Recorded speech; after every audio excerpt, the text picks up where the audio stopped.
हजार बर्ग गिरें, लाख आंधियां उठें, वो फूल खिल कर रहेंगे जो खिलने वाले हैं।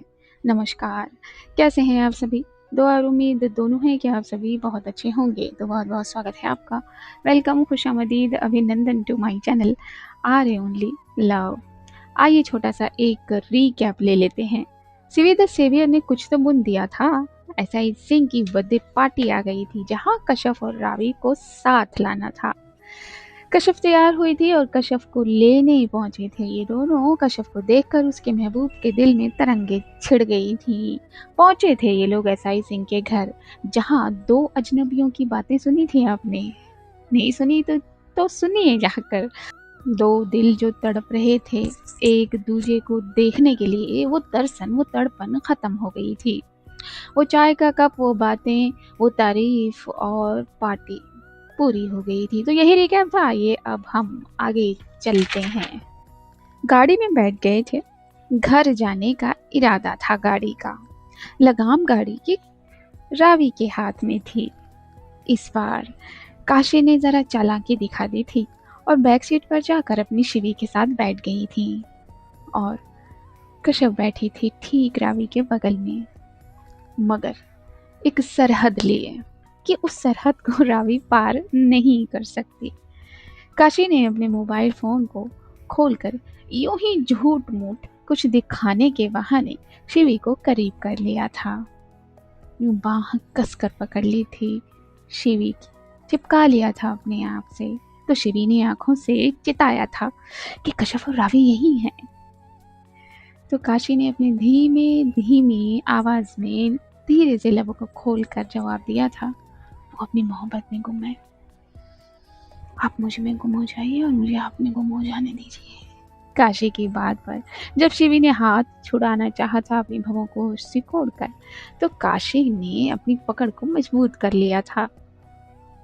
मगर ये ड्राइविंग सीट पर तो पकड़ने की भी इजाजत नहीं थी। लेकिन रावी भी कम नहीं है। अपने कश्यप को अगर वो अपने हाथों से नहीं पकड़ सकती तो अपनी नजरों से तो धर सकती है ना। धर लिया था अपनी कश्यप को बहुत अच्छे से, और उसे ये बहुत अच्छे से आता था। कश्यप यूं आंखों के कोनों से रावी की हर एक नजर को, रंग को नोट कर रही थी। कश्यप ने घूंट गटका था जब उसने रावी की बेबाक और गहरी बोलती नजरों को खुद पर पाया था। रावी की खुशबू उसके आंतरिक मन को भी भेद दे रही थी जाकर। तो कश्यप ने विंडो के शीशे को खोल दिया था, नीचे कर दिया था, जिसकी वजह से उसके लंबे केसू उसके कंधे तक पहुंचकर उसके दिल तक जा रहे थे। दिल तो चाह रहा था कि इन केशों को अपने लबों से लगा ले, उस दुपट्टे को अपने लबों से लगा ले, लेकिन कैसे? कि तभी काशी का फोन बज गया था और ये बालों और कंधों का रोमांस जरा इंटरप्ट हो गया था। मैडम सर को चौबे जी ने कॉल कर दिया था। जल्दी से काशी ने फ़ोन उठाया। जब फ़ोन रिंग हुआ तो वो सबकी निगाह अपनी ओर खींच ले गया। हेलो। और काशी चौबे जी से कुछ बात करने लगी थी। फ़ोन कट करके काशी ने सामने देखा। रावी, मुझे थाने छोड़ देंगे प्लीज़? क्या हुआ? कुछ नहीं, एक अर्जेंट काम है। हाँ, छोड़ देती हूँ। रावी ने ये कहते हुए स्टीयरिंग को दाहिनी तरफ मोड़ दिया था। मोनिका बजाज की अब हालत बहुत ठीक हो गई थी। मोनिका बजाज और नीलांशी को भी ये पता चल गया था कि एक हफ्ते के बाद कश्यप और रावी की शादी है। तो नीलांशी कुछ जोड़े लेकर मोनिका बजाज के सामने खड़ी थी। मोनिका बजाज बड़े प्यार से देख रही थी अपनी नील को। तो बताओ ना, ये कौन सा अच्छा लगेगा? नील, आप कुछ भी पहनो, सब आप पर अच्छा लगेगा। आई थिंक नील पर नीला चलना चाहिए। No, I don't like. अच्छा, तो फिर पूछ क्यों रही हैं आप? आपको कौन सा पहनना है? मोनिका ने पूछा। I like pink. तो ठीक है, नील पर पिंक पहन लीजिए। इतना कहकर मोनिका नीलांशी की तरफ बढ़ रही थी ताकि कुछ पल और नजदीक कर सकें दिल के। कि तभी दरवाजे पर नॉक हो गया सॉरी, नॉक हो गया था। यस, कबाब में हड्डी कम नहीं है। सॉरी मैम, वो नीचे कोई आपसे मिलने आया है। मुझसे मिलने आया है और तुमने उसे अंदर हॉल में बुला लिया? नो मैम, वो अभी मेन गेट पर ही है। नाम पूछा? जी, वो मिस्टर बजाज बता रहे हैं। ये नाम सुनते ही नीलांशी के हाथ वहीं हवा में ठहर गए, जो कपड़ों के रंग को अपने रंग से मिलाने की कोशिश कर रही थी, और मोनिका बजाज पूरी की पूरी उस आदमी की तरफ मुड़ गई थी। ओके, ठीक है, तुम उन्हें हॉल में बुलाओ। जी मैम, ये कहकर वो चला गया, दरवाज़ा बंद करते हुए। नीलांशी ने जल्दी से वो सारे कपड़े सोफे पर रख दिए और आकर मोनिका बजाज का हाथ थाम लिया। वहाँ काशी अपने थाने उतर गई थी और अब रावी धीरे धीरे ये गाड़ी आगे बढ़ाने लगी थी। तो तुझे छोड़ दूं पहले मैं? सामने वाले मिरर में देखकर शिवी से पूछा था रावी ने। क्यों आपको हमें छोड़ना चाहिए पहले? डोंट वरी कश्यप, आपको मैं खाने जाऊंगी। हमें डर नहीं लगता आपसे या किसी से भी, बस हमें पहले छोड़ दीजिए। ये कहकर अपनी निगाहें तिरछी कर ली थी कश्यप ने, और शिवी समझने की कोशिश कर रही थी कि ये क्या चल रहा है। तब तक उसने रावी के पास, उसके कान के पास अपने होंठ रख दिए थे। Ravi, what happened? क्या हो रहा है? तुम दोनों बातें कर रहे हो, लेकिन कैसे? तुम कश्यप को आप स्ट्रेंजर? ओहो, okay, I got it. Shivi मुस्कुराते हुए पीछे वाली सीट पर जाकर बैठ गई थी। फिर कश्यप का घर आ गया था और रावी ने गाड़ी को रोक दिया था। अपने आप को पूरा उसने कश्यप की तरफ मोड़ दिया था। कश्यप ने गाड़ी के दरवाजे को हाथ ही लगाया था कि रावी ने कहा था, एक बार सोच लीजिए कश्यप, मेरा ऑफर बुरा नहीं है। आप उस रावी को छोड़ सकती हैं जिसे आपकी फिक्र ही नहीं। जैसे ही कश्यप के कानों ने ये बात सुनी, उसने फट से अपना हाथ दरवाजे से हटाया और अपने रुख को पूरा रावी के सामने किया। अपनी तेज तर्रार आंखों को रावी की आंखों में डाला। रावी का दिल तो जैसे नाचने लगा। लगता है आपको एक ही बात सुनने की आदत है, हमने कहा ना, और आप सोचने के लिए कह रही हैं। सोच लें, जो आपने कहा ना, उसका तसव्वुर भी हम नहीं करेंगे, कर ही नहीं सकते। रावी हमारी हैं और हमारी रहेंगी। हम रावी के हैं और रावी के रहेंगे।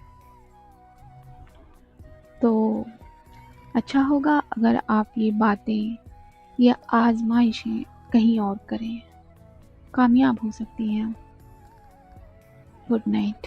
ये कहकर कश्यप ने जोर से गाड़ी का हैंडल पकड़ा था और बड़े एटीट्यूड के साथ वो गाड़ी से उतर गई थी।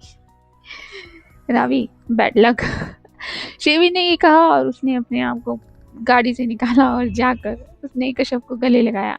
कश्यप, गुड नाइट, मैं अंदर चलूं? नहीं, हम चले जाएंगे, आप घर जाइए आराम से। वैसे तुम दोनों का ये अच्छा था ना? शिवी की ये बात सुनकर हल्का सा कश्यप ब्लश कर गई थी और फिर उसने अपने कदम घर के अंदर तक कर दिए थे। रावी गाड़ी में बैठे बैठे अपनी जान को देख रही थी, अपने दिल पर हाथ रखे, उसी तरह जिस तरह वो कॉलेज में रखा करती थी।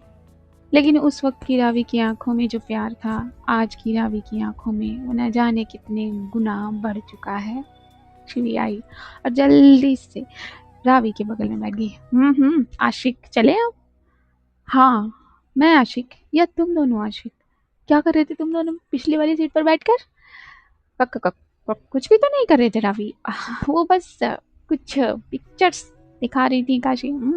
कुछ पिक्चर्स दिखा रही थी। अब घर चलना, रुक जा, उसे जाने तो दे। कश्यप का वो आखिरी कदम अब पड़ा था दरवाजे पर और पूरा कदम अंदर लेते हुए कश्यप की निगाहें रावी पर टिकी थी और फिर शिवी पर। एक हल्का सा वो वेव किया था अपने हाथ से कश्यप ने। और जल्दी से दरवाज़ा बंद कर लिया था।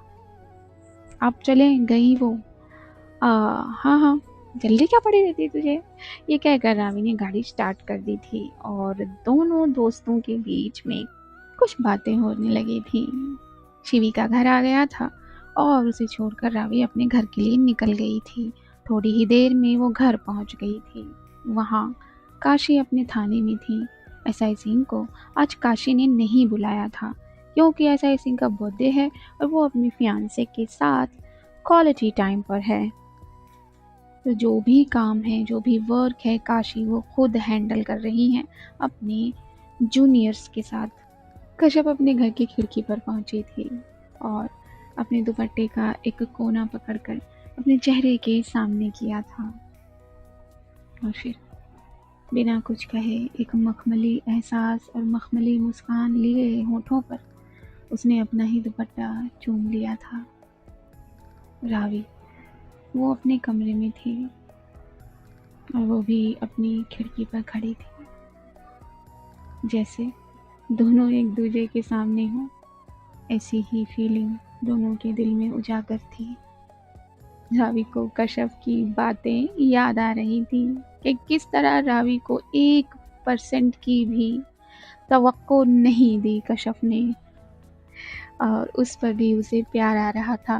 तो कश्यप के कानों में कुछ लफ्ज गूंज रहे थे जब रावी ने उसे आप कहा था। कश्यप मुस्कुरा दी थी। नहीं, हमारी रावी, सिर्फ हमारी और हम उनके। ये कहकर कश्यप अंदर चेंज करने चली गई थी तो अपने भावों के साथ रावी भी चेंज करने चली गई थी। वो जो शावर लेने लगी थी तो गाना गाने लगी थी। वाह, आज काजू के साथ बिल्कुल वैसे तो फर्स्ट टाइम जैसी फीलिंग आती है उसके साथ। या उसका दुपट्टा छुओ, उसका क्यों, वो मेरा दुपट्टा है। अपने लेग्स को जरा सा पानी से धुलते हुए रावी अपने आप से कह रही थी, लेकिन आज I am proud of you माई काजू। ओ काजू, तूने मुझे फिर से इम्प्रेस कर दिया। I love you. ये कहकर रावी ने फिर से शावर से गिरते पानी के नीचे अपना सर ही कर लिया था। चेंज वेंज कर लेने के बाद दोनों अपने बेड पर आकर लेट गए थे। कलर कलर ये रखने, काजू से मैं बात भी नहीं कर सकती। लेकिन कबर्ड बड़ा कराना पड़ेगा क्या, बिकॉज काजू की भी चीज़ें तो होंगी। अब वो अपने कमरे को कैसे मॉडिफाई कराए वो सोचने लगी थी। इस सोच में न जाने कब उसे नींद आ गई, उसे पता नहीं चला। वहाँ कश्यप भी सो गई थी। सुबह सुबह जब रवि अपनी रात के भावों के साथ सीढ़ियों से नीचे उतर कर आई तो उसने कुछ देखा ये कि हॉल में इतनी सारी चीज़ें पड़ी हुई हैं। गिफ्ट बॉक्स है, फ्रूट्स हैं और ना जाने कितनी तरह की मिठाइयाँ। एनी माँ एक एक करके सब कुछ चेक कर रही हैं। एनी माँ, ये सब क्या है, रावी ने जल्दी जल्दी अपने कदम लेते हुए पूछा। एनी माँ ने सिर्फ मुस्कुराया और रावी की बात का जवाब ही नहीं दिया। रावी ने भवें से कोड़ी, एनी माँ क्या है ये सब, बताओ ना। ये कहकर फ्रूट्स की पैकेट में से एक फ्रूट उठा लिया था रावी ने, तो अनिमा ने फट से उसका हाथ पकड़कर फ्रूट लेकर उसी बकेट में वापस रख दिया। वहां से खाओ। अनिमा, अब मुझे फ्रूट भी नहीं खाने देंगे आप, ये सब क्या है। दूसरी बकेट से फ्रूट उठाकर एक बाइट काट लिया था एप्पल का रावी ने और बैठ गई थी चेयर पर। इतने में माँ पापा के साथ इसी तरफ बढ़ी। ये सब क्या है, ये सब क्या है, कश्यप बिटिया का सामान है। एनिमा ने कहा, काजू का सामान, मतलब ये बेटा कि कश्यप के घर जाएगा, ये काजू के घर जाएगा मतलब माँ। अरे बेटा, ये पुरानी रस्म है तुम्हारी दादी के होने वाली बहू के घर यहाँ से कुछ सामान जाता है। आने वाले जो 4-5 दिन है, जो भी कश्यप खाना खाएगी वो यहाँ का खाएगी। और ये कौन सी रस्म है माँ, वैसे बहुत क्यूट रस्म है, मतलब काजू अभी से हमारे घर का, लेकिन माँ उसको तो यही आना है ना, तो फिर ये रस्म नहीं समझ आएगा तुमको। एनिमा ने फिर से रावी के सर पर टैप किया था। तो इसे मैं लेकर नहीं, क्या फायदा, मैं नहीं लेकर जा सकती। रावी ने अपनी ही बात को रोका, अपने आप को रोका और चुपचाप सोफे पर बैठ गई थी। पापा जाएंगे। नहीं नहीं माँ, पापा, कुछ नहीं होगा, पापा और मैं जाएंगे, अपनी कश्यप को सामान देकर आएंगे। इस तरह सर्वेंट के हाथ में भिजवाना अच्छा नहीं लगता ना बेटा। जी माँ, ठीक है। मैं ऑफिस जा रही हूँ। ऑफिस की छुट्टी लेनी है कि नहीं लेनी? एनिमा ने सामान पैक करते हुए फिर से कहा। एनिमा, बस कुछ अर्जेंट काम है, फिर कुमार सर से भी तो बात करनी है ना पापा। हाँ हाँ बिल्कुल, जाओ जाओ। रावी उठी थी और अपने माँ पापा और एनिमा को प्यार करते हुए वो अपने ऑफिस के लिए निकल गई थी। वहाँ कश्यप भी बहुत पहले उठ गई थी और आज उसने सबके लिए नाश्ता बनाया था। उसके बाद उसे बता दिया गया था कि उसे कोई काम नहीं करना है। अपने कॉलेज में उसने इन्फॉर्म कर दिया था कि उसकी शादी हो रही है और उसकी जो दोस्त हैं धवन और अंजलि, उन्हें इनवाइट भी कर दिया था दिव्या के साथ। वो लोग बहुत खुश थे। वहाँ वो लोग भी अपनी शॉपिंग में जुट गए थे। यहाँ शिवी अपने मॉम एंड डैड को लेकर शॉपिंग के लिए चली गई थी। एसआई सिंह तैनात हो गए थे अपने थाने में मैडम सर के सामने और वो चारों अपराधी पकड़े गए थे जिन्होंने जघन्य अपराध किया था और चार्जशीट काशी और एसआई सिंह ने मिलकर बना दी थी। ऐसी चार्जशीट बनाई थी कि उन चारों का एक पैर का कदम भी उस चार्जशीट से बाहर नहीं आ सकता। तो कैसे ये लोग कोर्ट से बच जाएंगे? फास्ट ट्रैक में ये केस डाल दिया गया था और इन चारों अपराधियों को अब सेशन कोर्ट में जाना था और इसकी तैयारियां ये दोनों करने लगे थे। मैडम सर, अगर सेशन कोर्ट ने इनके हक में एक भी पॉइंट डाला तो मैं उन्हें वही शूट कर दूंगा। सिंह, कंट्रोल, चार्जशीट हमने बनाई है, सवाल ही पैदा नहीं होता, डोंट वरी, चलो। और मैडम सर अपने एसआई के साथ सेशन कोर्ट की तरफ बढ़ी थी। जीप में इन चारों का मुंह बांध दिया गया था काले कपड़े से और हाथों को बांध दिया गया था। कितनी विडंबना है, किस तरह की व्यवस्था है। अपराधियों के चेहरे छुपाए जाते हैं जबकि इन्हें तो सरेआम कर देना चाहिए। वहाँ रावी अपने ऑफिस में पहुंच गई थी और अपने काम में जुट गई थी। अपने कैबिन में जब वो बैठी थी तो उसे अपना मोबाइल स्क्रीन नजर आया। नहीं, कश्यप का ना मैसेज था ना कॉल था, लेकिन शिवी का मैसेज था। शिवी ने कुछ कपड़े की फोटोज भेजी थी रावी को। फट से उन पिक्चर्स को देखकर रावी ने शिवी को कॉल कर दिया था। ये जो लाइट कलर है ना, स्काई ब्लू, मुझे ये चाहिए, तो इसे जल्दी से पैक करा क्योंकि मुझे भेजना है। अरे तुझे कैसे भेजना है? अरे घर से सामान जा रहा है ना काजू के लिए, तो उसमें रख के भेज देंगे। अरे यार, लेकिन मैं मॉम एंड डैड के साथ हूँ, मैं अभी कहाँ से ये लेकर आऊँ तेरे पास और तुझे भेजूँ? और शिवी मैं भी ऑफिस में हूँ, कोई ना, तू कश्यप को दे आएगी। और रेली, और तू स्काई ब्लू क्यों ले रही है? अरे येलो ले या फिर कुछ और, ताकि वो अपनी हल्दी में, तुम दोनों की हल्दी में पहन सके। ना, आई वांट स्काई ब्लू, मुझे ये आसमानी रंग चाहिए क्योंकि मेरी काजू आसमानी में बहुत खूबसूरत लगती है, मेरे दिल को, मेरी आँखों को ठंडक देती है, इसलिए तू यही ले। और मैं तुझे नोट लिख कर भेज रही हूँ, as it is print out निकलवा कर उस पैकेट में डाल देना, प्लीज़ प्लीज़ शिवी, मेरा ये काम कर दे। हाँ, मैं आई ही इसीलिए हूँ, तेरा काम इधर से करूँ, कश्यप का काम उधर से करूँ। कश्यप ठीक है, कोई काम नहीं करवा रही है मेरे से, और तू है कि तू मेरी बेस्टी है ना, please please please Shivi please. हाँ ठीक है, मैं करवाती हूँ, तू नोट लिख के भेज। ओके, तो फ़ोन रख। और फिर रावी ने फ़ोन कट कर दिया था, जल्दी से पेन उठाया था और कोरे कागज़ पर अपना दिल का हाल उतारना शुरू कर दिया था। जल्दी से लिख कर उसने उसकी बहुत अच्छी पिक्चर्स एचडी में खींचकर शिवी को भेजी थी। शिवी ने जब वो पढ़ा तो मुस्कुरा दी, वाओ, इससे अच्छा अपना दिल ही छाप देती इस पर। लिख कर शिवी ने ये भेज दिया था। दिल ही समझ ले, वैसे सब कुछ तो खा चुका ही है। ये लिख कर रावी ने भेज दिया था। इतने में रावी के कैबिन पर नॉक हो गया था। वो पलटी थी तो मोहिनी थी। ये वही लड़की थी जिसे रावी ने बचाया था। Yes yes coming. अच्छा, बाद में बात करती हूँ। शिवी ने फ़ोन कट कर दिया और मोहिनी के साथ रावी फाइल्स के बारे में बात करने लगी थी, कुछ समझाने लगी थी मोहिनी को।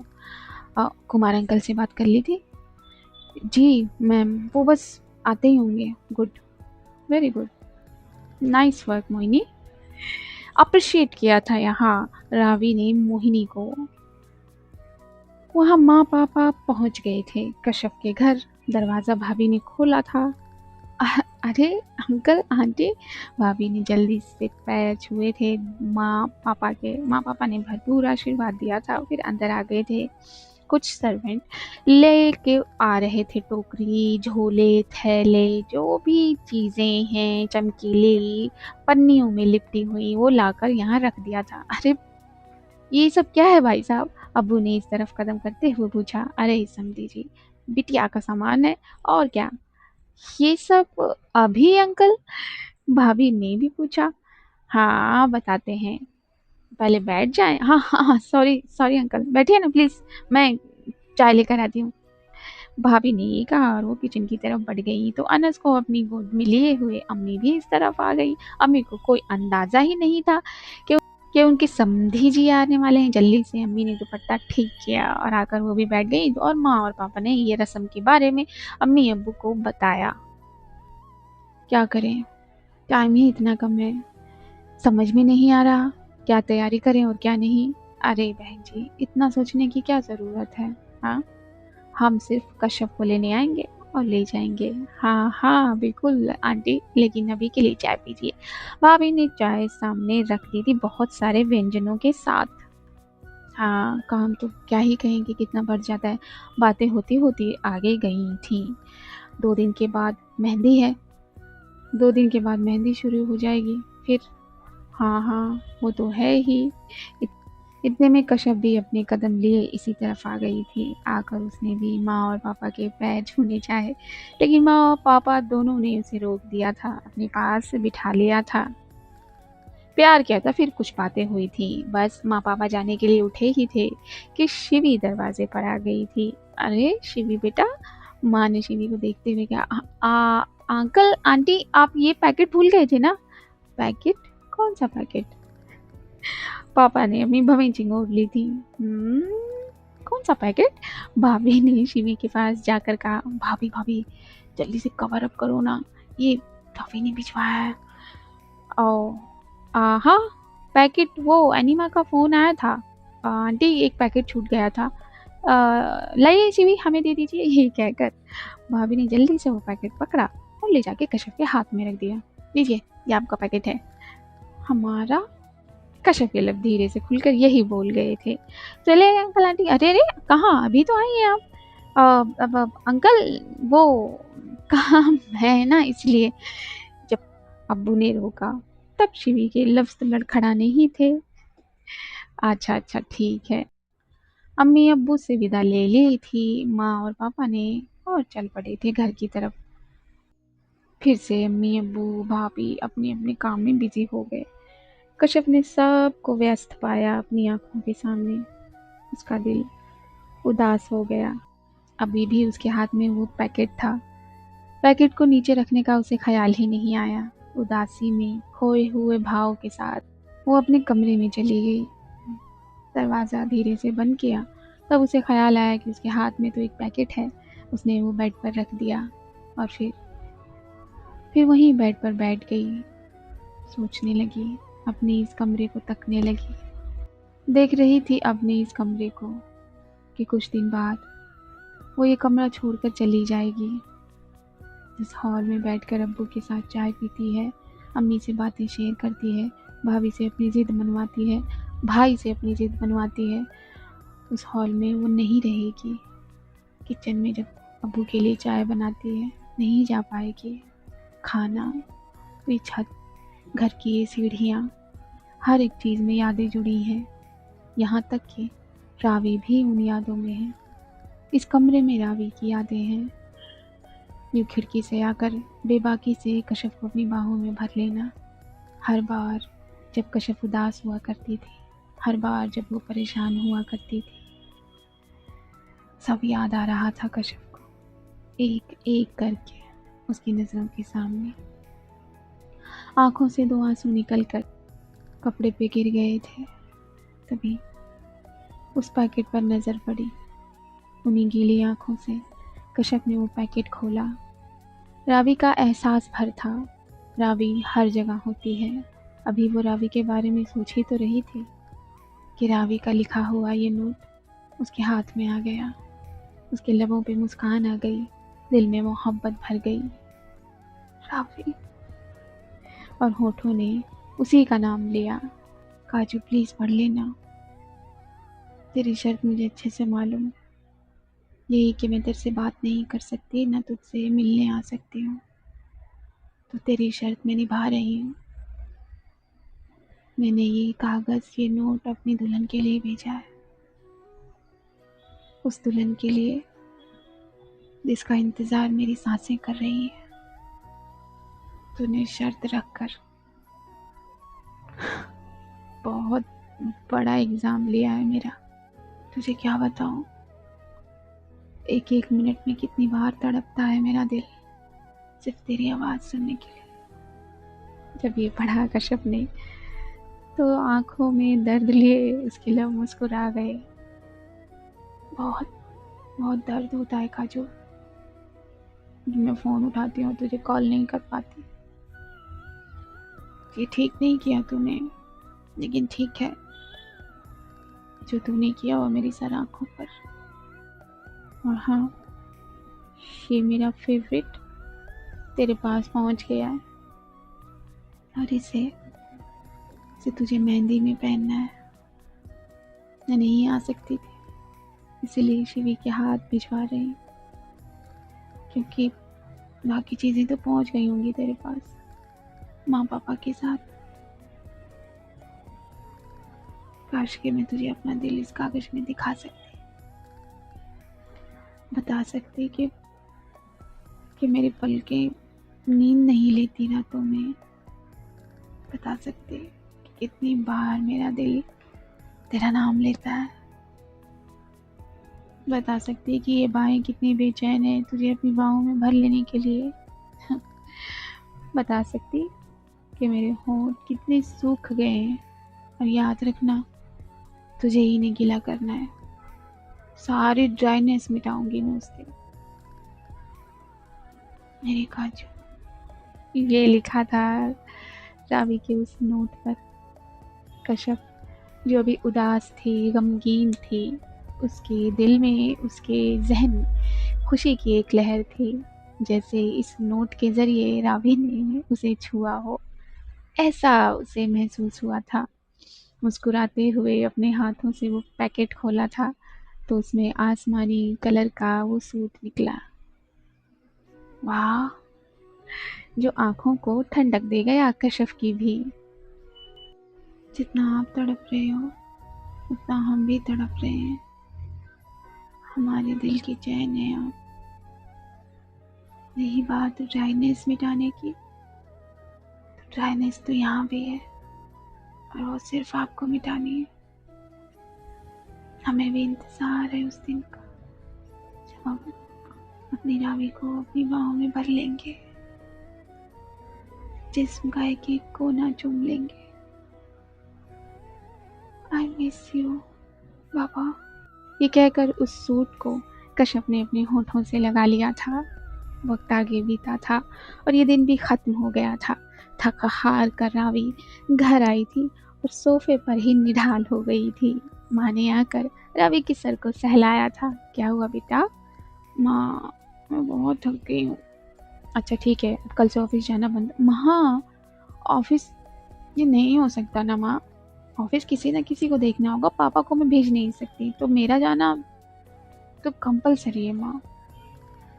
बेटा, इस तरह तू थक कर आएगी तो तेरे चेहरे पर क्या नूर रहेगा शादी का। डोंट वरी माँ, वो अपने आप आ जाएगा। हाँ हाँ, पता है वो अपने आप आ जाएगा। चल जल्दी से फ्रेश हो जाओ ताकि खाना खाया जाए आ, हाँ माँ, बहुत तेज भूख लगी है, मैं आई अभी आई। ये कहकर रावी सीढ़ियों पर चढ़ने लगी और जल्दी से शिवी को फोन मिला दिया था। हाँ क्या हुआ तुझे, कितनी बार फोन करेगी? अरे वो पार्सल मैंने तेरे को मैसेज किया ना कि मैंने पार्सल दे दिया है, भाभी के हाथ में दिया और भाभी ने तेरी कश्यप के हाथ में दे दिया है, सो डोंट वरी। ओह ठीक है ठीक है। अब तेरे पास कोई फ़ोन आया, आई एम श्योर तुझे ही फ़ोन करेगी या मैसेज करेगी, तो देख लेना अपना फ़ोन, अपनी आशिकी में ना बिजी रहना। ओह मैं अपनी आशिकी में बिजी नहीं रहूंगी तो तू रहेगी क्या? नहीं नहीं आशिकी है मेरी, थोड़ा सा तो अपने माशूक के साथ मुझे बिजी रहने दे। हाँ हाँ क्यों नहीं, जा जा चल। ये कहकर रावी ने फ़ोन कट कर दिया था। फ़ोन वहाँ रख कर जल्दी से वॉशरूम की तरफ बढ़ गई थी और सेशन कोर्ट का नतीजा भी आ गया था। जो चार्जशीट फाइल की थी सिंह और उसकी मैडम सर ने, वो कोर्ट के सामने साबित हो गई थी। उसमें से किसी चीज को भी डिफेंस झुटला नहीं पाया था। सेशन कोर्ट ने सजा सुना दी थी और अब इन चारों को थाने वापस ले जाना था। मैडम सर आई रूट, आप घर जाकर आराम कर लीजिए। नहीं नहीं, मैं थाने साथ चलूंगी, ये कहा था मैडम सर ने और फिर ये जीप थाने की तरफ दौड़ने लगी थी। सिंह, ये मिस्टर बजाज का कुछ हरकत हुई कि नहीं रडार पर? नहीं मैडम सर, मोनिका बजाज के सर्विलेंस पर तो अभी ऐसा कुछ भी नहीं है और जो कांस्टेबल तैनात किए हुए हैं बजाज के घर के सामने, उन्होंने तो कोई इन्फॉर्मेशन नहीं दी अभी। कड़ी नज़र रखवाओ, वो बहुत शातिर है, मुझे सब पता होगा। जी मैडम सर, लेकिन मैडम सर मोनिका बजाज तो, हाँ वो इन्फॉर्म करेंगी, लेकिन डोंट फॉरगेट वो बेटी है बजाज की। Yes madam sir, okay madam sir. और ये जीप आगे बढ़ रही थी इन्हीं बातों के साथ। मोनिका बजाज अपने कमरे में कुछ सोच में डूबी हुई थी। नीलांशी को हॉस्पिटल जाना पड़ा था इमरजेंसी वर्क के लिए। ये मैं ठीक कर रही हूँ क्या नहीं, क्या मुझे इन्फॉर्म कर देना चाहिए? नहीं नहीं, डैड, मुझे डैड से दोबारा बात करनी होगी। वो क्या कह रहे थे, वो क्यों कर रहे थे ऐसा, ये कोई रीज़न है क्या? लेकिन मैं अपने डैड को कैसे, नहीं नहीं, ये गलत है मोनिका, तुझे बता देना चाहिए पुलिस को। नहीं, वो मेरे डैड हैं तो क्या हुआ, गुनाह तो गुनाह होता है ना, और ये बहुत बड़ा गुनाह है मोनिका, तो इसे डिनाई नहीं कर सकती। लेकिन मैं कैसे, ये तुझे क्या हो गया है, तू इतना कैसे पिघल रही है? तुझे पिघलना नहीं है, सच के साथ खड़े रहना है। हाँ लेकिन, लेकिन क्या मोनिका, तू कमज़ोर नहीं पड़ सकती। दो बातें उसकी अंतरात्मा कह रही थी कि उसका हाथ उसके सेल फोन पर गया और उसमें से सर्च किया रावी का नाम, लेकिन उसके हाथ उसके सेल फोन पर ही जम गए। उसकी हिम्मत ही नहीं हो रही थी कि वो रावी को फ़ोन मिलाए। रावी जो फ़ोन छोड़कर अपने वॉशरूम में थी, वॉशरूम से वो बाहर आई और फ़ोन को बिना देखे वो नीचे खाने के लिए चली गई थी। रावी के लिए सबसे इम्पोर्टेंट है काजू, कशफ, और कशफ फ़िलहाल न फ़ोन कर रही है न मैसेज कर रही है, इसलिए उसे उसका मोबाइल भी व्यर्थ ही लग रहा है। वो अपने साथ उसे ले जाना ज़रूरी नहीं समझ रही या भूल जा रही है, इसीलिए अपना फ़ोन उसने कमरे में ही छोड़ दिया था या छूट गया था और वो नीचे चली गई थी। खाना सर्व हुआ था और बातें करते करते वो माँ पापा यानी माँ के साथ खाना खा रही थी। तो क्या मोनिका बजाज रावी को फ़ोन नहीं करेगी, नहीं बताएगी? ये तो गलत है, लेकिन सही क्या है? बताएगी कि उसके पापा यहाँ आ चुके हैं, और उसके पापा यहाँ आ चुके हैं लेकिन किसी को खबर नहीं है, तो क्या फिर से कोई कदम उठेगा? Let's see. जानने के लिए, पूछने के लिए अगले भाग का इंतज़ार करिए। शादी की रस्में शुरू होने वाली हैं। ये रस्म जो रावी की दादी की दी हुई है पूरी हो गई थी और अब मेहंदी का नाम लिया जा रहा था। मेहंदी के बाद भी होगा कुछ, उसके बाद भी होगा कुछ और शादी होगी। क्या ये शादी बहुत स्मूथली हो जाएगी या फिर कोई खतरा आएगा? देखते हैं। आपको क्या करना है? लाइक करना है, कमेंट करना है, शेयर करना है और ख़याल रखना है अपने पेरेंट्स का। दुआएं करनी है अपने पेरेंट्स के लिए, दुआएं करनी है सामने वाले के पेरेंट्स के लिए, दुआएं करनी है नीडी चिल्ड्रंस के लिए, दुआएं करनी है इंसानियत के लिए, दुआएं करनी है हर उस प्रेग्नेंट लेडी के लिए जो अपने अंदर एक नन्ही सी जान को समाये हुए है। दुआएं करनी है कि ऐसे इंसान से दूर रहा जाए जो ख़तरनाक है आपके दिल के लिए। इसी नोट पर मैं आप सभी से लूँगी इजाज़त। नमस्कार।